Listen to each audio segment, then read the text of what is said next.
네, 안녕하세요. 이번 시간은 구매대행 사업자의 세금에 대해서 말씀을 드려보도록 하겠습니다. 일단 먼저 구매대행 사업자의 이 부가세 어떻게 되는지 말씀드리면 10만원짜리 물건을 팔았을 때 일반 국내 판매자는 부가세를 10,000원을 냅니다. 보통 부가세 10%라고 하죠. 근데 구매대행 판매자는 2,000원 정도 냅니다. 왜 구매대행 판매자가 그 어떤 판매자보다 세금에서 유리한지 알려드리도록 하겠습니다. 네, 자영업자가 힘든 이유. 자영업자 정말 많이 힘들죠.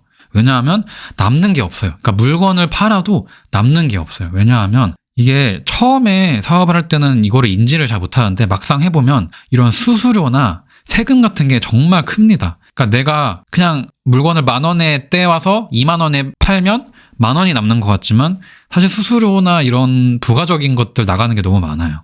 그러니까 원가를 제외하고 식당 같은 거는 뭐 부가세도 많지만 또 요즘에는 배달 수수료라든지 뭐 이런 게 많잖아요. 그러니까 그런 거 떼면 너무 남는 게 없다. 그래서 이런 걸 최대한 줄이는 게 저는 중요하다고 생각을 해요. 그래서 부가가치세 10%는 사실 자영업자한테는 엄청난 부담감입니다. 자, 근데 구매대행 세금은 이거랑 좀 달라요. 자, 구매대행은 아까 신발 10만원짜리 물건을 팔았잖아요. 똑같이 네이버에서 온라인 네이버 스토어에서 팔았다고 해봅시다. 일반 판매자와 구매대행 판매자가 사실상 똑같이 판매한 것처럼 보여요. 그러니까 물건을 구입하는 사람 기준에서는 이 사람이나 똑같은 판매자예요. 근데 이게 사업자 종목이 아예 다릅니다. 이거는 판매자로 물건을 판매하는 판매자로 구분이 되고요. 구매대행 판매자는 사실상 서비스업으로 분류가 됩니다. 이 말이 뭐냐면 자, 우리가 부가세 10%라는 거는 뭐냐면 매출에서 10%라는 거거든요. 그럼 매출이 뭐예요? 10만원짜리 물건을 팔았을 때 매출이 10만원이에요. 그쵸? 그래서 10%인 10,000원을 내는 거예요. 근데 구매대행은 뭐예요? 구매대행은 물건을 판매하는 기준이 아니라 물건을 구매에 대행해주는 서비스업이에요. 그러니까 물건을 실질적으로는 판매자가 구입을 해서 고객한테 보내주지만 이게 구조상으로는 고객이 구입할 거를 대신 그냥 구입해주는 그 개념으로 보거든요. 그러니까 이거는 서비스업이에요. 그래서 10만원짜리 물건을 팔았어요. 이게 원가가 8만원이에요. 만약에. 그래서 내가 2만원이 남았어요. 이거는 사실상 이 8만원은 고객이 그냥 자기가 자기 물건 산 개념으로 보고 우리는 이 차액인 이 마진인 2만원을 서비스 매출로 합니다. 구매 대행은. 그래서 여기에서 10%면 얼마예요? 2,000원이 되겠죠. 이게 지금 8,000원 차이라고 보이지만 실제로 규모가 커지면 엄청납니다. 왜냐하면 자, 만약에 매출이 1,000만원이 나왔다고 해봐요. 근데 여기서 순이익이 300만원이라고 해봅시다. 근데 부가세가 10%예요. 그럼 1,000만원에 10%면 100만원이죠? 그럼 얼마 남아요? 200 남죠. 일반 판매자예요. 근데 구매대행은 1,000만원에서 300만원 남았죠. 그러면 300만원의 10%인 30만원이 부가세예요. 그러면 270만원 남죠. 차이가 아주 큽니다. 왜냐하면 물건 1,000만원 팔면 원가라는 게 있잖아요. 그리고 대부분의 물건의 원가는 뭐 50% 이상 되지 않을까요? 그럼 내가 남는 게 뭐 한 20%에서 50% 사이인데 10%를 빼는 거니까 굉장히 큰 금액이죠. 그리고 또 중요한 게 있어요. 간이과세자라는 게 있는데 간이과세자는 뭐냐면 우리가 물건의 10%를 부가세로 내는데 간이과세자는 10% 이하를 냅니다. 그것도 훨씬 적게 내요. 그러니까 이게 왜 유리하냐. 단순히 부가세를 적게 내는 효과만 있는 게 아니라 또 다른 효과가 있어요. 간이과세자의 기준이 지금 한 1억?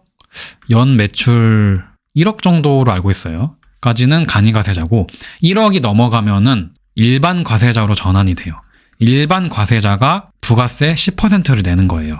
근데 간이과세자는 한 1에서 3% 정도 냅니다. 일단 훨씬 유리하죠. 근데 이거 말고도 연매출 1억이면은 사실 월 매출로 치면은 1,000만 원 이하거든요. 근데 웬만한 사업장에서 1,000만 원은 다 넘어요. 이게 굉장히 작은 금액입니다. 연매출 1억은 굉장히 작은 거예요. 그러면 월 매출이 1,000만 원이 안 되는 거고 한 달에 남는 금액이 뭐 한 200만 원 이하인 거예요. 그 웬만한 사업자들은 일반 과세자로 넘어갑니다. 근데 구매대행 사업자는 매출이 뭘로 잡힌다 했죠? 순이익은 아니고 아무튼 영업이익이라고 해요. 아무튼 이익이 매출로 잡혀요. 근데 이게 1억이라는 말은 뭐냐면 남는 돈이 1억, 그러니까 내가 버는 돈이 1억이 넘어가야 그때부터 일반 과세자가 된다는 거예요. 이거 엄청난 차이죠. 내가 1억을 넘게 남긴다는 거는 한 달에 월 1,000만 원 이상 번다는 거예요. 매출이 아니고. 뭐 1,000만 원 근처 가까이. 그러면 실제 매출은 뭐 한 4천 이상 정도 되겠죠. 그러니까 일반 판매자는 월 매출 1,000만 원 정도 넘어가면은 일반 과세자로 전환이 돼서 부가세를 10%를 내는데 구매대행 사업자는 거의 4천만 원까지는 계속 간이과세자로 가는 거예요. 게다가 또 이게 세금에는 또 여러 가지가 있는데 보통 사업하실 때 많이 내는 세금이 부가세, 다음에 소득세죠. 종합소득세. 근데 간이과세자를 하게 되면 부가세에서 이점이 있죠. 또 구매대행 사업자인 경우. 근데 소득세 같은 경우도 많이 잘 안 내요. 자, 이게 왜 그러냐면 사실 사업이나 자영 같은 게 실패율이 굉장히 높잖아요. 폐업률이. 그러니까 국가에서 이 자영업자들이 좀 잘 살길 바라는 거예요. 그래서 처음 자영업을 하는 사람들한테 굉장히 혜택을 많이 줍니다. 간이과세자도 어쨌든 그것 중 하나예요. 초보 사업자한테 굉장히 관대하다. 우리가 너네한테 세금 많이 안 받을게. 대신 너 망하지만 마라. 잘만 좀 해라. 그래서 너가 잘 돼서 나중에 직원도 고용하고 세금도 많이 내라. 이런 취지예요.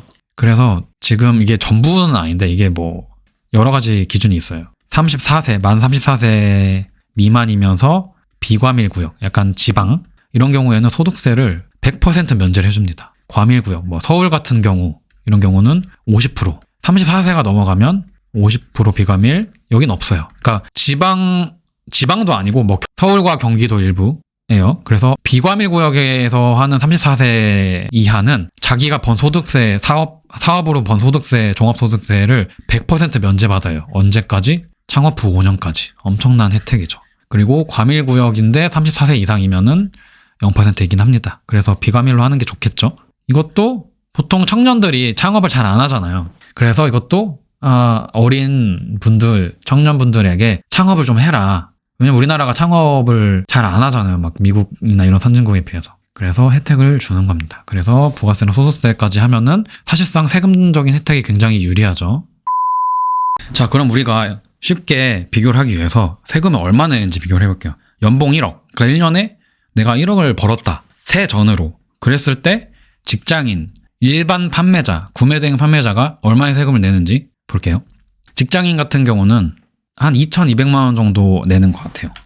그래서 1억에서 2,200만 원 빼면 7,800만 원 이 실수령액, 그러니까 세후라고 볼 수 있죠. 그게 이제 월로 나누면은 650만 원 정도 받는다. 일반 판매자 같은 경우는 2,500만 원, 구매대행 판매자 같은 경우는 700만 원 정도입니다. 자, 일단 이게 뭐 정확하진 않을 수도 있어요. 그러니까 이해를 하기 쉽게 설명을 드리면, 자, 연봉 1억이라는 거는 일반 판매자로 치면은 매출이 그래도 한 3억은 나와야 1억 정도 벌었다고 볼 수 있고, 구매대행 같은 경우는 마진율이 그래도 좀 더 적으니까 한 4억으로 기준을 잡을게요. 그래서 순이익이 1억 나왔다, 영업이익이. 자, 그래서 보면은 일반 판매자 같은 경우는 이게 매출로 잡히잖아요. 3억이. 그리고 구매대행 판매자는 이게 매출로 잡힌다고 말씀드렸죠. 그럼 부가세가 3억에서 10%니까 한 3천만 원. 3천만 원인데 이게 사실 10%를 거의 다 채우진 않고 이런저런 비용 빼면은 실제로는 한 10%보단 적어요. 그래서 한 2,500만 원, 3천만 원 정도는 안 되고 이 정도로 이제 세금을 낼 거고, 구매대행 사업자 같은 경우는 1억까지는 뭐예요? 간이과세자죠. 그러니까 1억의 10%인 1,000만 원을 내도 사실 더 싼데, 제가 계산을 잘못했습니다. 이게 700만 원이 아니군요. 자, 1억에서 원래 10%인 1,000만 원. 근데 이것저것 뭐 비용 처리하면은 조금 줄어든다 했죠. 그때가 이제 700만 원 정도 되는데 1억까지는 또 간이과세자잖아요. 그러면 10%보다 훨씬 줄죠. 보통 매출의 한 1, 2% 정도 내거든요. 그럼 매출이 1억이었으니까 1, 2%면 100에서 200만 원이죠. 근데 뭐 여유 있게 300만 원이라고 적겠습니다. 저도 그 간이과세자, 지금은 저 일반 과세자인데 간이과세자일 때 제가 얼마를 냈냐면, 그때 첫 해였던가 매출이 한 2억 3천 정도, 그리고 순이익이 6천만 원 정도 나왔어요. 근데 제가 그때 부가세를 그리고 부가세를 한 200에서 300 정도 낸 것 같아요. 근데 제가 만약에 일반 그냥 국내 판매자였으면 한 2천만 원 정도 냈겠죠. 간이가세자면은 뭐 좀 더 적게 냈겠지만 아무튼 저는 구매대행 사업자에다가 간이가세자 혜택을 받아서 정말 조금 냈습니다. 원래는 일반적으로는 2천만 원 정도 내야 정상이지만 거의 10분의 1 수준이겠죠. 네, 그리고 또 여기 소득세 뭐 같은 경우도 있는데 웬만한 사업자들은 이제 5년 이하의 이런 경우가 많기 때문에 소득세도 많이 안 냅니다. 그래서 네, 직장인이랑 일반 판매자는 뭐 상황에 따라서 뭐 누가 더 많이 낼 수도 있고 적게 낼 수도 있고, 근데 사업자 같은 경우는 또 비용 처리나 세금을 줄일 수 있는 방법이 굉장히 또 많이 있습니다. 근데 직장인은 세금을 줄일 수가 거의 없죠. 뭐 사실상 별로 의미 없는 비용 처리 정도고, 직장인은 어쨌든 기업 회사에서 비용 처리를 인건비로 당하는 입장이기 때문에 뭐 비용 처리를 뭐 더 이상 하기가 어렵고, 사업자는 비용 처리를 하는 입장이기 때문에 굉장히 여러 가지 방법으로 절세를 할 수가 있습니다. 네, 그래서 이번 시간은 구매대행 사업자의 세금, 구매대행 사업자가 세금이 왜 유리한지에 대해서 좀 설명을 드렸습니다. 네, 감사합니다.